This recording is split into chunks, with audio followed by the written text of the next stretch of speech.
Alright. Now, why don't we have the music playing? Change that. Wrong speaker.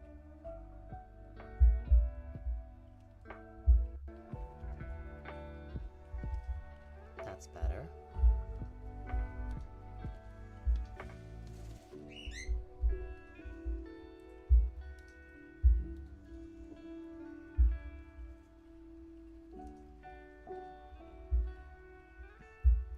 Hello.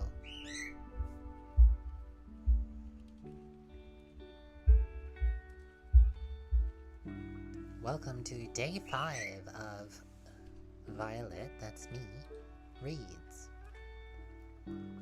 Small Gods by Terry Pratchett. I don't know if I'm really in the mood to host today. We got a bit of a late start today.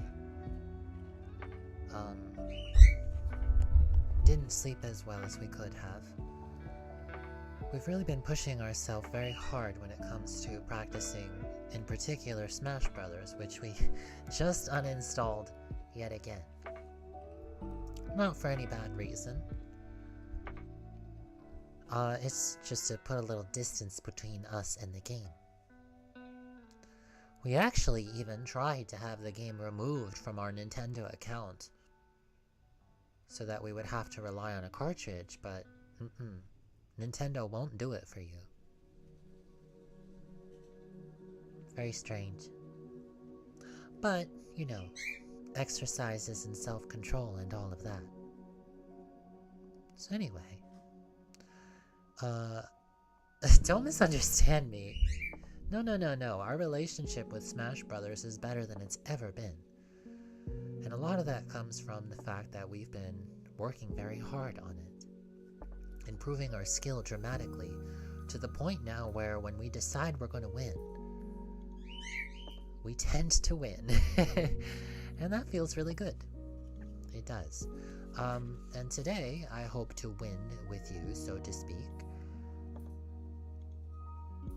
by having a nice reading session. Yesterday's session was full of guests, and I enjoyed that a lot. That being said, I felt like it cut into the reading a little bit, so today, we're not gonna stream on Reality. Besides, today's Tuesday. From our perspective, Monday and Tuesday kind of feel like our days off, you know? So it just feels a little nicer to take things a bit slower and have a little more personal time. I feel like Here, you know what? I have an idea. You can watch this.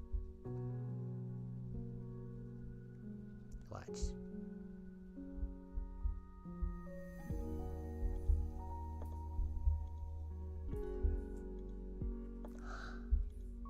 Ta-da!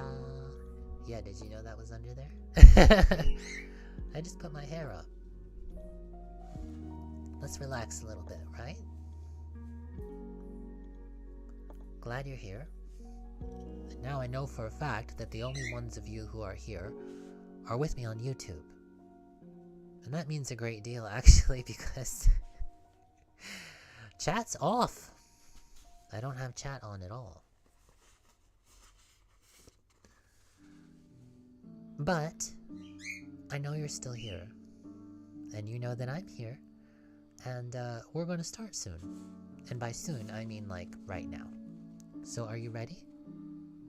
The turtle moves, my friends.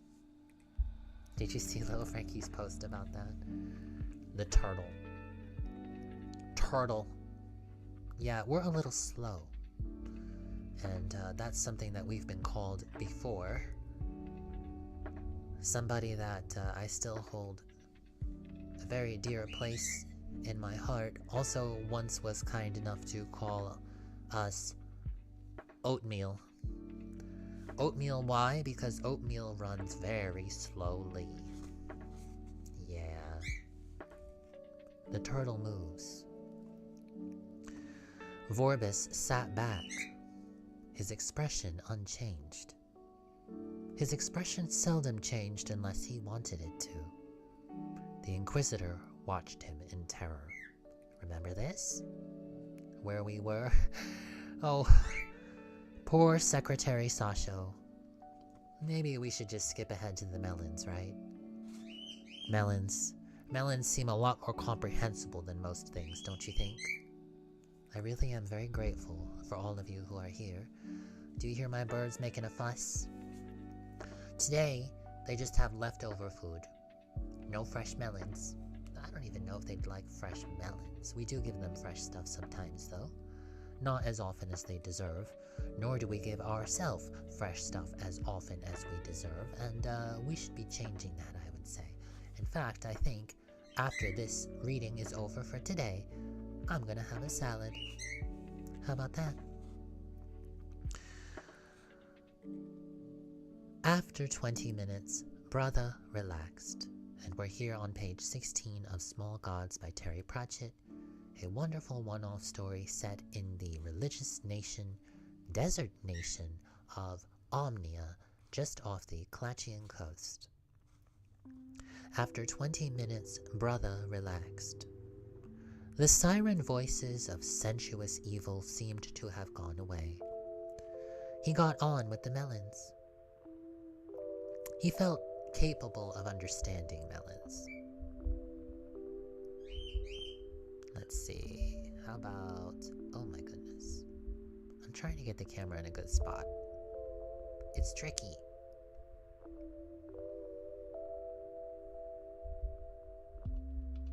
How about right here? We're gonna keep it like this the whole time. If you don't like it, let me know. Or if you do, you can say that too. He got on with the melons. And Violet got on with the reading. Oatmeal. He felt capable of understanding melons. Melons seemed a lot more comprehensible than most things. Hey, you! Brother straightened up.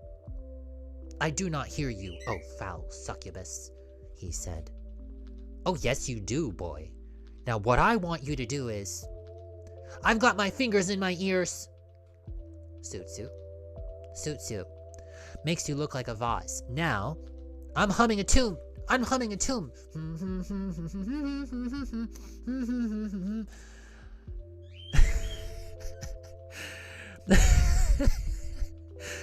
Brother Pratchett, the master of the music, had described Brother's voice as putting him in mind of a disappointed vulture arriving too late at the dead donkey.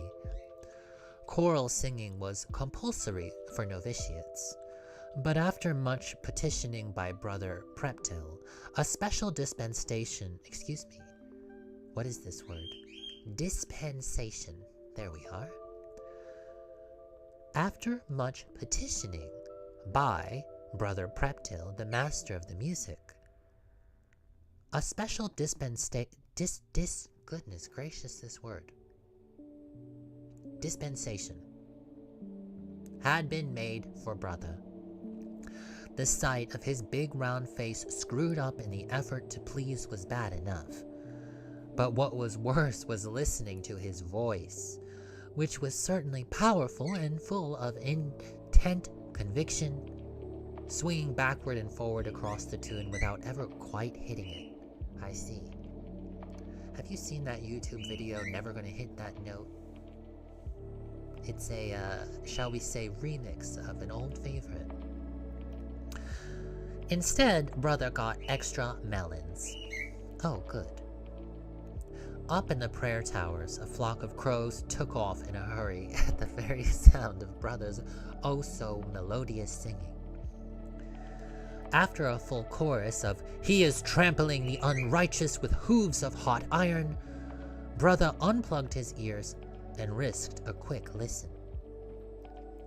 Apart from the distant protest of the crows, there was silence. It worked. Put your trust in the God, they said. And he always had, as far back as he could remember. He picked up his hoe and turned back, in relief, to the vines. The hoe's blade was about to hit the ground when Brother saw the tortoise. A tortoise? It was small and basically yellow and covered with dust. Its shell was badly chipped. Oh no. It had one beady eye. The other had fallen to one of the thousands of dangers that attend any slow-moving creature which lives an inch from the ground. He looked around. The gardens were well inside the temple complex and surrounded by high walls. "How did you get in here, little creature?" he said. "Did you fly?" And now we leave page 17 and move on now to page 18 of Small Gods. And I think we're looking at one right now. The tortoise stared monoptically at him. Monoptically, yeah, because... Anyway, Brother felt a bit homesick. There had been plenty of tortoises in the sandy hills back home. "I could get you some lettuce," said Brother, "but I don't think tortoises are allowed in the gardens. Aren't you vermin?" The tortoise continued to stare. Practically nothing can stare like a tortoise, especially one with one eye. Brother felt obliged to do something. "There's grapes," he said. "Probably it's not sinful to give you one grape. How would you like a grape, little tortoise?" "How would you like to be an abomination in the nethermost pit of chaos?" said the tortoise. The crows, who had fled to the outer walls, took off again to a rendering of "The way of the infidel is a nest of thorns." Uh-oh. Looks like Brother got upset and ran back to his singing. Oh dear. Brother opened his eyes and took his fingers out of his ears again. The tortoise said, levelly, "I'm still here." Brother hesitated. It dawned on him, very slowly, that demons and succubi didn't turn up looking like small old tortoises. There wouldn't be much point. Even Brother Nhumrod would have to agree that when it came to rampant eroticism, you could do a lot better than a one-eyed tortoise. "I didn't know tortoises could talk," he said. "They can't," said the tortoise. "Read my lips." Brother looked closer. "You haven't got lips," he said. "No, nor proper vocal cords," agreed the tortoise. "I'm doing it straight into your head. Do you understand?" How interesting. And we find ourselves now on page 19, which begins with Brother's exclamation of, "Gosh, you do understand, don't you?" "No." The tortoise rolled its eye. "I should have known. Well, it doesn't matter. I don't have to waste time on gardeners. Go and fetch the top man, right now." "Top man?" said Brother. He put his hand to his mouth. "You don't mean Brother Nhumrod?" "Who's he?" said the tortoise. "The master of the novices." "Oh, me." Haha, you get it, because Anyway. "Oh, me," said the tortoise. "No," it went on in a sing-song imitation of Brother's voice. "I don't mean the master of the novices. I mean the high priest, or whatever he calls himself. I suppose there is one?" Brother nodded, blankly. "High priest, right?" said the tortoise. "High priest. High priest." Brother nodded again. He knew there was a high priest. It was just that, while he could just about encompass the hierarchical structure between his own self and Brother Nhumrod, he was unable to give serious consideration to any kind of link between Brother the Novice and the Cenobiarch. He was theoretically aware that there was one, that there was a huge canonical structure with the High Priest at the top and Brother very firmly at the bottom. But he viewed it in the same way as an amoeba might view the chain of evolution all the way between itself and, for example, a chartered accountant. It was missing links all the way to the top. I can't go asking the... Brother hesitated. Even the thought of talking to the Cenobiarch brings us to page 20. Even the thought of talking to the Cenobiarch frightened him into silence. I can't ask anyone to ask the High Cenobiarch to come and talk to a tortoise. Turn into a mud leech and wither in the fires of retribution, screamed the tortoise. There's no need to curse, said Brother. The tortoise bounced up and down furiously. That wasn't a curse, that was an order. I am the great god Om. Brother blinked. Then he said, No, you're not. I've seen the great god Om. He waved a hand, making the shape of the holy horns, conscientiously. Another word, oh dear. The holy horns. Well, I believe the great god Om's typical form is that of a bull.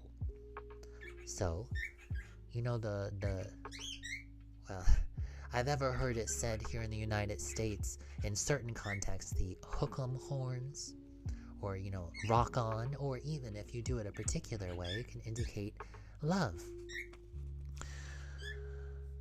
But Brother said, I've seen the great god Om. He waved a hand, making the shape of the holy horns conscientiously. And he isn't tortoise-shaped.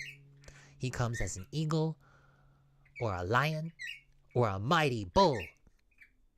There's a statue in the Great Temple. It's 7 cubits high, very big. It's got bronze on it and everything. It's trampling infidels. You can't trample infidels when you're a tortoise. I mean, all you could do is give them a meaningful look.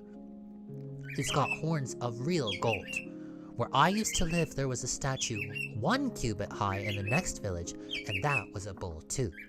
So that's how I know you're not the great god, holy horns. Oh. The tortoise subsided, listening briefly to the cockatiel off in the distance who had suddenly alighted nearby the temple gardens. So much for the crows, we've got a cockatiel.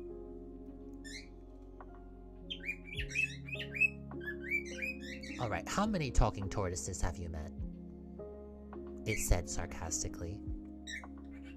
I don't know, said Brother. What do you mean you don't know?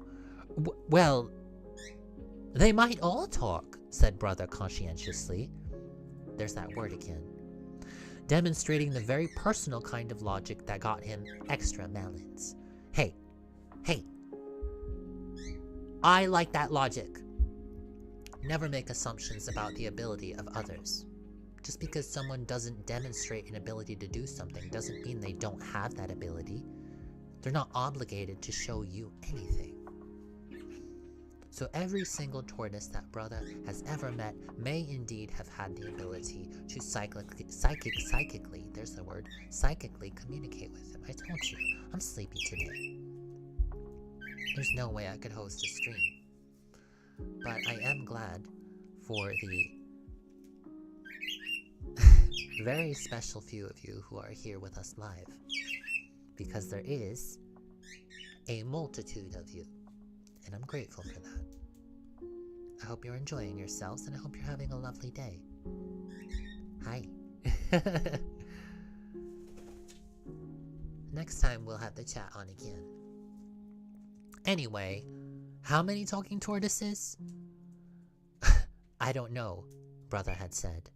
What do you mean you don't know? The talking tortoise responded, a bit annoyed, right? Well, they might all talk, said Brother conscientiously, demonstrating the very personal kind of logic that got him extra melons. Yeah, in lieu of his other duties. They just might not say anything when I'm there. It's a good point, though. I am the great god Ohm, said the tortoise, in a menacing and unavoidably low tone. Excuse me, I am the great god Ohm. No, I'm not gonna. And before very long you are going to be a very unfortunate priest. Go and get him. Novice, said Brother. What? Novice, not priest. They won't let me. Get him.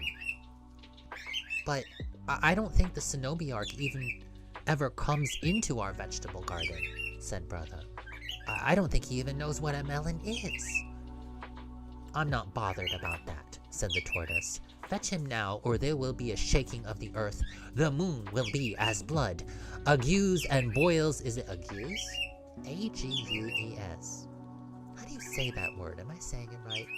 Agues? Agues? We're just gonna say agues. Agues and boils will afflict mankind, and diverse ills will befall. I really mean it, it added. Brother began to back away, saying, I'll see what I can do. And I'm being very reasonable. We're now on page 21, by the way.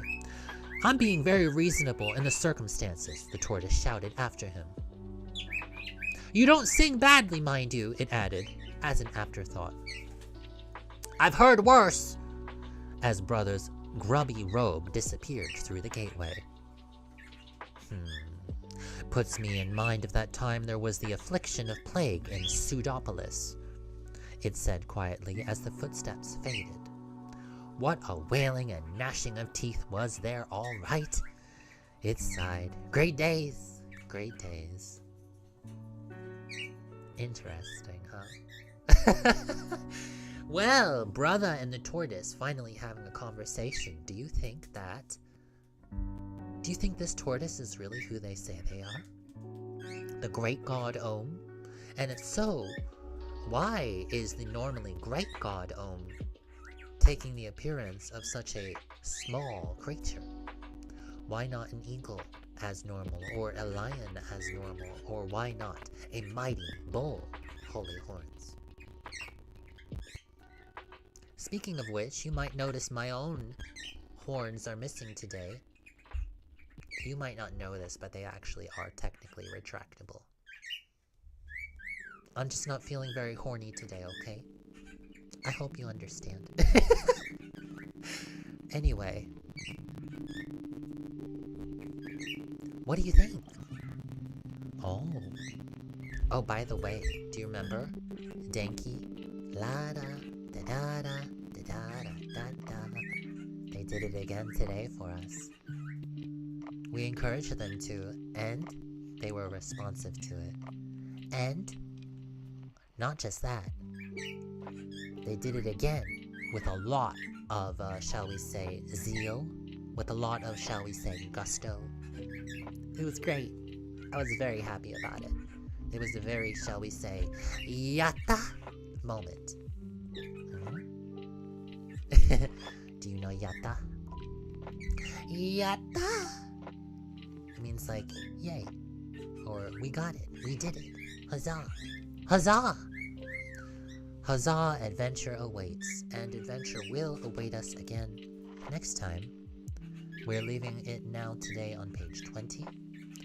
I hope you enjoyed this experience. It's a little different than normal because no reality stream today, just me standing here with you. And as we continue this series, perhaps we'll make some changes here and there, but by and large, I'll probably seek to keep things pretty simple. Now, what are you going to do with the rest of your day, darling, huh? As for me, I'm going to have those melons. I mean, salad. I'm going to have a salad. It'll be nice. I'll see if I can share some with the birdies, maybe. I think they might like it.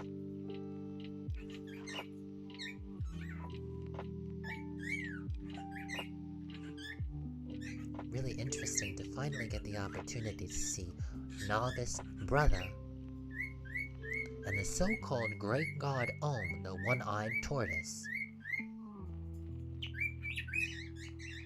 talking with each other, huh? What's gonna happen? Do you think brother's really gonna be able to fetch the Cenobiarch? And even if he is the Cenobiarch gonna believe him? A lowly novice? And even if the Cenobiarch does entertain the possibility that what brother is saying might be true, is this so-called great god going to be able to prove himself as Om to the very Cenobiarch of his own religion? I guess we'll have to see next time on Dragon Ball Z. Which we will be playing again this week on Friday. Look forward to more Kakarot. Radish took off with Carrot's son. So, Carrot and Flute are chasing after Radish together. Unlikely companions.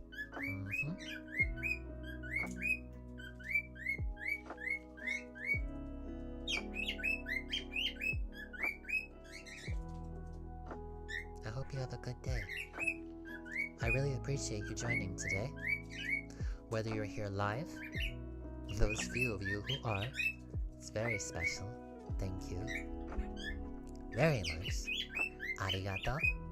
That's Japanese too, for, well, you should know, it just means thanks.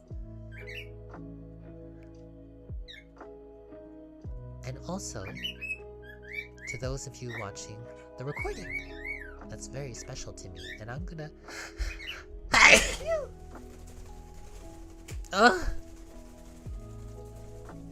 Oh, excuse me. Oh no. I sneezed. And I scared my birdies.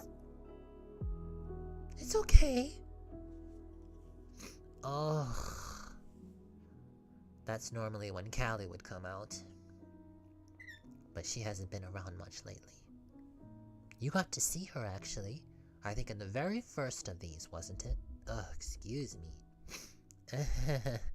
That caught me off guard, too.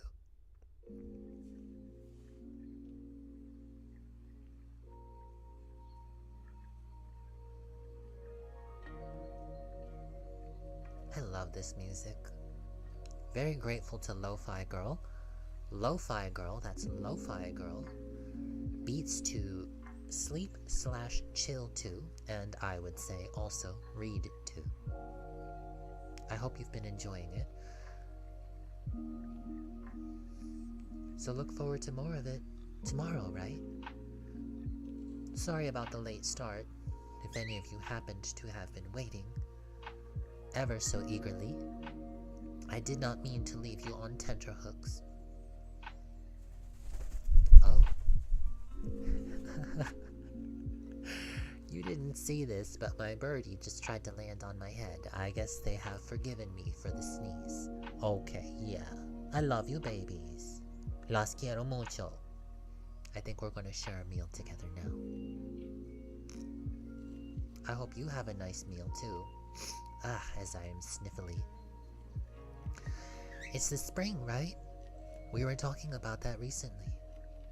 The spring is lovely, though if you have allergies, like I do, it can be a little trying sometimes.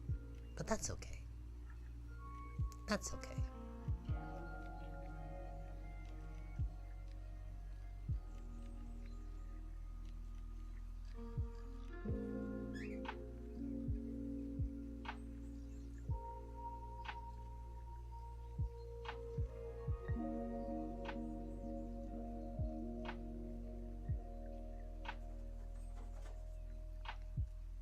See you soon. See you next day. Daisuki. That's Japanese too. And it means? Well, it literally means I like you a whole lot. But you can also translate it if you like as I love you.